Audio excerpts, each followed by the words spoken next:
Assalamualaikum warahmatullahi wabarakatuh.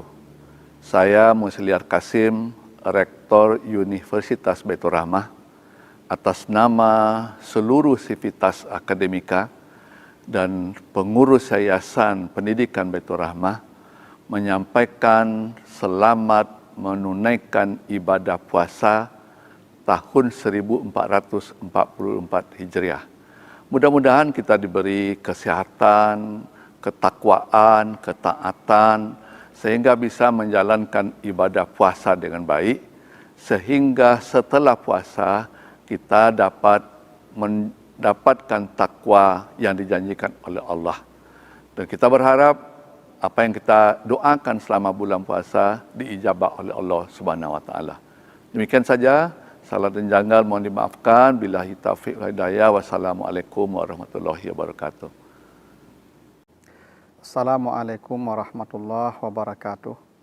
Alhamdulillahi rabbil alamin. Salatu wassalamu ala asrafil anbiya'i wal mursalin wa ala alihi wa ashabihi ajmain. Para pemirsa yang dimuliakan Allah, kali ini kita akan bahas judul bulan Ramadan adalah waktu yang tepat untuk berdoa. Salah satu hal yang menarik kalau kita cermati ayat-ayat tentang aturan puasa, mulai dari 183 surah Al-Baqarah sampai 187, di mana dalam ayat-ayat itu Allah merinci tentang tata cara puasa, mulai dari hukumnya, siapa yang wajib, sejarahnya, tujuannya, berapa lamanya, apa uzurnya, apa kewajiban bagi orang yang uzur, kapan apa yang boleh di malam hari, sampai batas mana bolehnya, apa amal-amal tambahannya. Jadi lengkaplah bicara Allah tentang puasa di Al-Baqarah 183 sampai 187. Satu di antara yang menarik itu adalah bahwa di tengah-tengah ayat puasa itu Allah selipkan satu ayat tentang doa, yaitu di ayat 186. Wa iza sa'alaka ibadi anni fa inni qarib ujibu da'watad da'i iza da'ani wal yastajibuli wal yu'minu bi la'allahum yarshudun. Jadi kata Allah, bila hambaku bertanya kepadamu Muhammad tentang aku, maka katakan aku sangat dekat dengannya. Saya jawab doa semua orang yang berdoa kepadaku. Hendaklah mereka meresponku dan percaya kepadaku. Mudah-mudahan mereka mendapat petunjuk. Pertanyaannya, kenapa Allah menyelipkan ayat tentang doa di tengah ayat puasa? Bisakah ayat itu ditaruh di tempat lain? Bisa. Tapi kenapa Allah taruh ayat ini di tengah ayat puasa? Ayat 185 itu tentang puasa, ayat 187 itu tentang puasa, tapi ayat 186 tentang doa. Ini menjadi isyarat amal yang istimewa bagi orang yang berpuasa itu adalah perbanyaklah berdoa kepada Allah. Ini amal yang istimewa. Kan berdoa bisa di mana saja, bisa kapan saja, iya. Tapi dalam keadaan berpuasa itu doa, tempat doa yang paling dekat dengan ijabah. Itu kenapa dalam hadis sahih Nabi menjelaskan, salasu da'watin la turat. Kata Nabi, ada 3 doa yang tidak pernah ditolak Allah. Ada 3 doa yang tidak pernah ditolak oleh Allah. 1, da'watul mazlum, doa orang yang dianiaya. Para hadirin, jangan pernah menganiaya orang.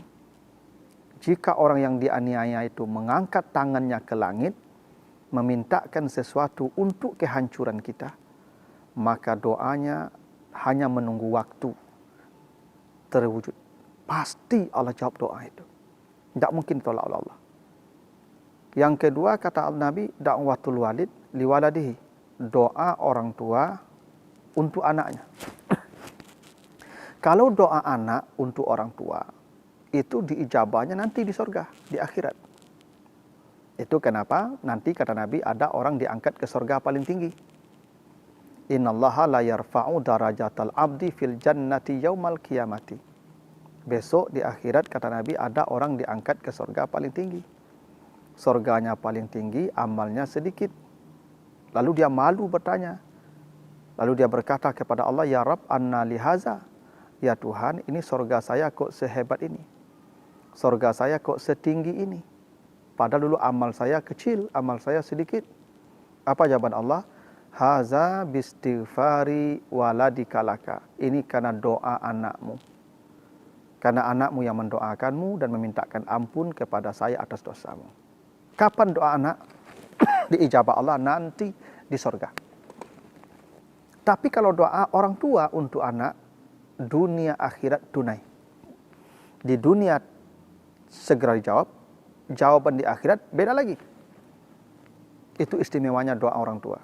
Makanya para hadirin, kalau tersinggung sama anak, kalau mungkin iba hati dengan perlakuan anak, jangan mulut kita mengatakan sesuatu yang buruk untuk anak kita. Allah tidak akan menolak setiap ucapan orang tua untuk anaknya. Apapun yang diucapkan orang tua untuk anaknya, Allah akan jawab. Pasti, karena Allah tidak akan menolaknya. Nah, yang ketiga kata Nabi, da'watus shaim hatta yuftir. Doa orang yang berpuasa sampai berbuka. Kalau sampai berbuka, itu artinya sepanjang dia menahan haus dan lapar. Sepanjang manusia menahan haus dan lapar, maka selama itu doanya diijabah oleh Allah. Itu kenapa ya, Allah menyebut fa inni qarib. Saya sangat dekat dengan orang yang berpuasa. Ingat ya, pernah saya sampaikan, orang yang perutnya kosong itu dekat dengan Allah dan jauh dari setan. Yang perutnya kenyang dekat dengan setan, jauh dengan Allah. Itu maka kalau perut kita kenyang, kita sering mengantuk. Karena kantuk itu tanda dekat dengan setan, jauh dari Allah. Begitu aturannya. Itu kenapa Nabi mengatakan yang paling dekat hamba dengan Tuhan ada dua keadaan. Satu, wa huwa sajidun. Aqrabu ma yakunul abdu min rabbih wa huwa sajidun. Hamba yang paling dekat dengan Tuhannya ketika bersujud.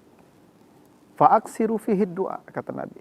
Lamakan sujudmu dan perbanyaklah berdoa ketika sujud. Karena itu masa doa paling diijabah oleh Allah. Kenapa? Karena ketika manusia bersujud, kata Nabi, i'tazala syaitan yabki. Setan lari tunggang langgang sambil menangis terseduh-seduh. Karena setan itu pantangannya sujud. Dan orang kalau bersujud, maka setan yang lari.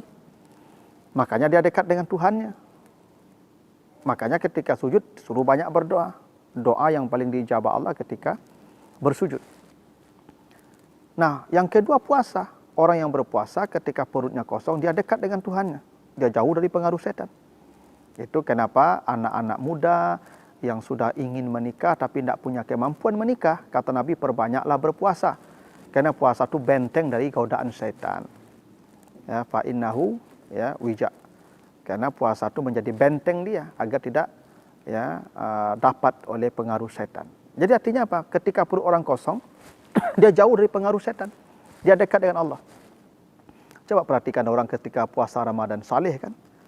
Coba lihat saja Ramadan tuh, masjid ramai di mana-mana, Al-Quran dibaca setiap hari, ibadah sunat ramai, ta'lim ramai.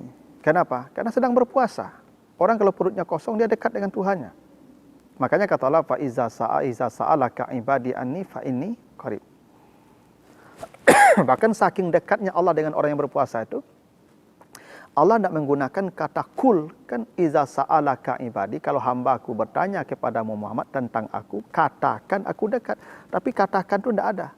Kalau katakan berarti pesan dari pihak pertama ke pihak ketiga menyampaikan ke pihak kedua. Tidak, Allah bypass langsung.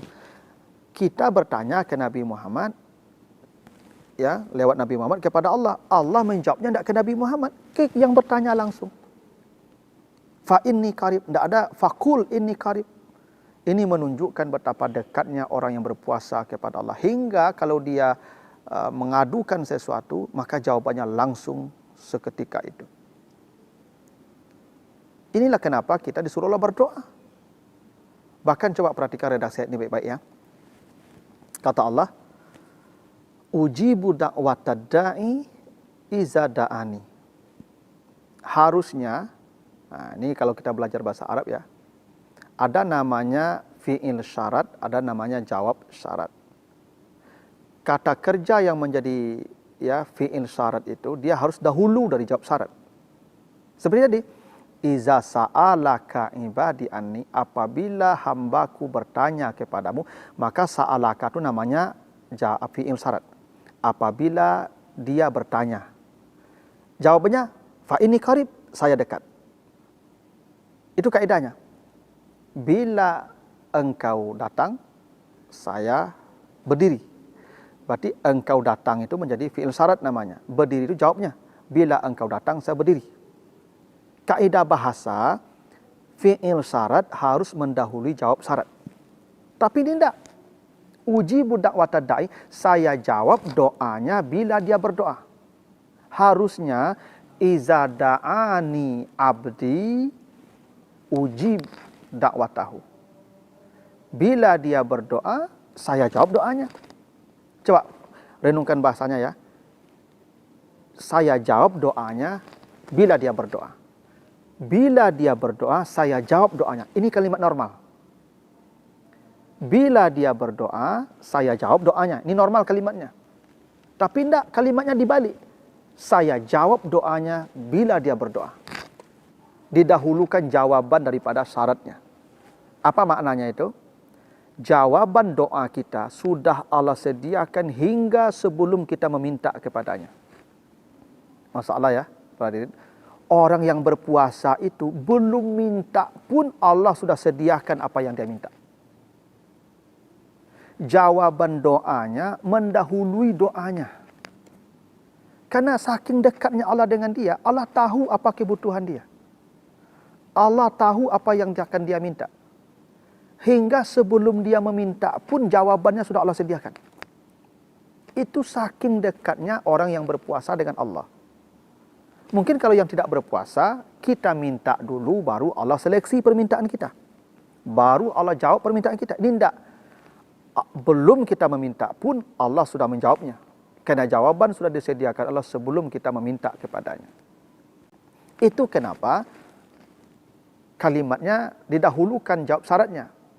Ujibu da'watad da'i iza da'ani. Bukan iza da'ani abdi ujibu da'watahu. Tidak begitu. Ini yang menjadi dasar bahwa orang yang berpuasa itu berada sangat dekat dengan Allah. Saking dekatnya Allah dengan dia, Allah sudah tahu apa yang akan dia minta. Hingga Allah sudah menyediakan apa yang dia minta sebelum permintaan itu diajukan kepada Allah. Itulah ya hebatnya puasa yang menjadikan manusia berada sedekat mungkin dengan Allah. Hingga Allah sudah sediakan permintaan mereka sebelum mereka meminta kepada Allah. Makanya selama kita berpuasa, perbanyaklah berdoa. Terutama di menjelang saat menjelang berbuka. Karena sesaat menjelang berbuka itu adalah puncak doa kita diijabah. Karena kita di puncak lapar dan haus. Jadi jangan pula kita sore-sore itu keluar rumah seperti kebanyakan manusia. Ya kadang-kadang saya tuh heran, kenapa kalau sudah sore orang-orang ramai di luar rumah. Kenapa dia tidak membawakan itu untuk berdoa? Padahal Allah menunggu doanya orang berpuasa di saat menjelang berbuka itu. Karena itu puncak doa diijabah oleh Allah. Itu kenapa begini. Kenapa Allah ijabah doanya? Kata Allah, falyastajibuli. Penuhi panggilan saya. Orang yang berpuasa itu berada di puncak istijabahnya dengan Allah. Karena puasa ini ibadah ya yang paling berat. Ibadah yang paling besar. Bahkan ibadah tertua yang sudah diperintahkan Allah sejak ya Nabi Adam. Karena itulah ketika manusia berpuasa, dia sedang melakukan istijabah dengan Allah. Merespon. Kan panggilan ya ayyuhallazina amanu, hai orang yang beriman, diwajibkan kamu berpuasa. Dia segera berpuasa. Karena memang ada aturan bahwa doa yang diijabah itu harus dalam keadaan beribadah atau didahului dengan ibadah. Makanya kata Nabi, quddimat al-ibadah alal isti'anah aqrabu ilal ijabah. Mendahulukan ibadah ya dalam sebelum berdoa itu lebih dekat untuk diijabah. Sekarang dia sedang beribadah. Puasa itu kan sedang beribadah dia namanya itu. Menahan haus dan lapar dari pagi sampai dia sedang dalam ketaatan, sedang ibadah, dalam keadaan istijabah. Maka wajar doanya diijabah oleh Allah. Karena dia sedang dalam fal yastajibuli. Jawablah panggilan saya. Dia sekarang sedang menjawab panggilan Allah. Ya ayyuhallazina amanu. Allah panggil, hai orang beriman. Ya, kutiba alaikum. Ya, saya puasa sekarang nih. Maka doanya diijabah oleh Allah. Kenapa? Fal yastajibuli. Makanya ada tempat-tempat, ada waktu-waktu yang doa kita diijabah oleh Allah. Ya, di antaranya kata Nabi, fi kulli duburi as-salawat al-maktubah. Doa yang diijabah oleh Allah itu adalah setelah salat wajib. Jadi setelah salat wajib kita berdoa. Kenapa? Falyastajibuli tadi, dia sedang habis merespon panggilan Allah. Hayya 'alas shalah kan dipanggil dan dia sekarang salat. Maka setelah dia falyastajibuli, berdoalah. Allah jawab doanya itu. Ya, maka orang berpuasa diijabah doanya karena falyastajibuli tadi. Ya. Ini waktu yang diijabah. Ada waktunya juga. Kapan waktunya? Ya, fi sulusul lail al-akhirah, di sepertiga malam terakhir. Kenapa di sepertiga malam terakhir doa diijabah? Karena kata Nabi, Allah turun ke langit dunia di setiap sepertiga malam terakhir. Dan Allah berkata di setiap malam itu, di sepertiga malam terakhir itu, man sa'alani u'tih. Siapa yang meminta, saya beri. Siapa yang berdoa, astajibuli, saya jawab. Wa man istaghfara, siapa yang minta ampun, ghafartu lahu, saya ampuni dia. Jadi ada tempat terbaik, ada waktu terbaik, ada keadaan terbaik untuk berdoa. Kalau kita datang ke Masjid Nabawi, datang ke Masjid Haram, ada di tempat-tempat yang doa kita diijabah. Ya, ada di Murtazam, ada di Hijr Ismail, ada di Makam Ibrahim, ada di dekat Hajar Aswad. Itu berdoalah sebanyak-banyaknya, berdoa, sebanyak-banyaknya berdoa. Itu tempat diijabah. Ada waktu diijabah. Kapan waktu diijabah? Di sepertiga malam terakhir. Ya. Dan ada saat keadaan yang diijabah. Keadaan itu apa? Setelah kita beribadah atau dalam keadaan beribadah. Seperti setelah salat wajib, ya, dalam keadaan sujud atau dalam keadaan sedang berpuasa Ramadan. Tapi kata Allah, ya, di ayat doa itu, wal yu'minu bi, hendaklah dia percaya dan yakin dengan jawaban saya. Karena kata Nabi begitu, ud'ullah wa antum muqinun bil ijabah. Ya, berdoalah kepada Allah dalam keadaan kamu yakin akan dijawab oleh Allah. Kalau kita tidak yakin, Allah menjawab, memang begitu kata anak Allah. Ana inda zanni abdi bih. Saya ini bagaimana sangkaan hamba saya kepada saya. Jadi kalau kita ragu Allah menjawab, ya begitulah keadaannya. Allah pun tidak akan jawab. Tapi kalau kita yakin, pasti dijawab oleh Allah. Belajar dari kisah para nabi dan orang-orang saleh. Nabi Ibrahim berdoa diberi anak, Rabbi habli minas salihin, 80 tahun kemudian baru dapat anak. Ya. Nabi Zakaria meminta anak, Rabbi habli min ladunka dzurriatan thayyibah, ya Allah berilah saya anak yang baik. 90 tahun kemudian baru dapat anak. Nabi Musa minta dihancurkan Firaun, 40 tahun kemudian baru dihancurkan, seperti diceritakan di surat Yunus, ayat 89 sampai 90. Nabi Ibrahim meminta agar diutus seorang nabi untuk anak cucunya. 1500 tahun kemudian baru dijawab turunnya Nabi Muhammad sebagai rasul terakhir. Jadi doa itu pasti dijawab. Cuman kata Allah, wal yu'minu bi, hendaklah mereka yakin bahwa saya akan menjawab doanya. Bahkan jawaban itu tidak selalu harus di sini. Bisa dijawabannya nanti di sorga. Karena Allah melihat kita tidak cocok. Kalau diberi di sini tidak cocok. Cocoknya nanti di sorga. Itu makanya di surah As-Sajdah itu ayat berapa? Ayat 17. Kata Allah fala ta'lamu nafsun ma ukhfiya lahum min qurrati a'yun. ada orang-orang nanti di sorga kaget. Karena ada simpanan-simpanan yang dia tidak ketahui. Ada banyak kejutan-kejutan yang dia terima. Padahal dia merasa tidak melakukan apa-apa. Tapi banyak kejutan dia dapatkan. Namanya ya min qurrati a'yun. Kenapa? Karena kata Allah, tatajafa junubuhum anil madaji. Ya, mereka ketika orang tidur di malam hari dia selalu mengangkat lambungnya, artinya dia salat malam. Dan yad'una rabbahum khaufa wa tama'a.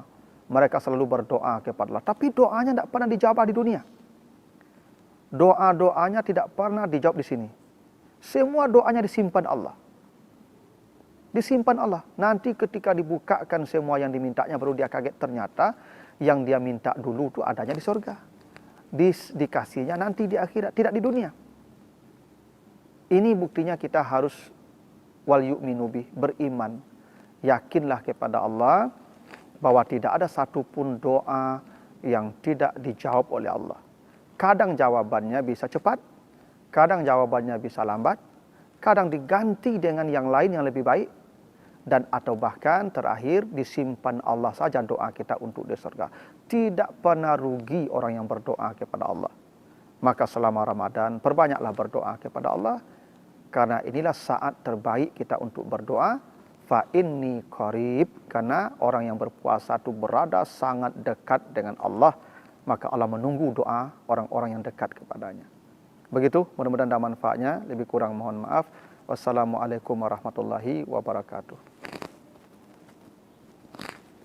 Penerimaan mahasiswa baru Universitas Baitur Rahmah terdiri dari S1 dan Profesi Dokter Umum, S1 dan Profesi Dokter Gigi, S1 Manajemen dan Kewirausahaan, S1 Kesehatan Masyarakat, S1 dan Profesi Kebidanan, D3 Radiologi, D4 Keperawatan Anestesiologi, S1 Administrasi Rumah Sakit, S1 Farmasi Klinis, dan D3 Akademi Keperawatan Baitur Rahmah. Untuk pendaftaran silakan kunjungi website pmb.unbrah.ac.id.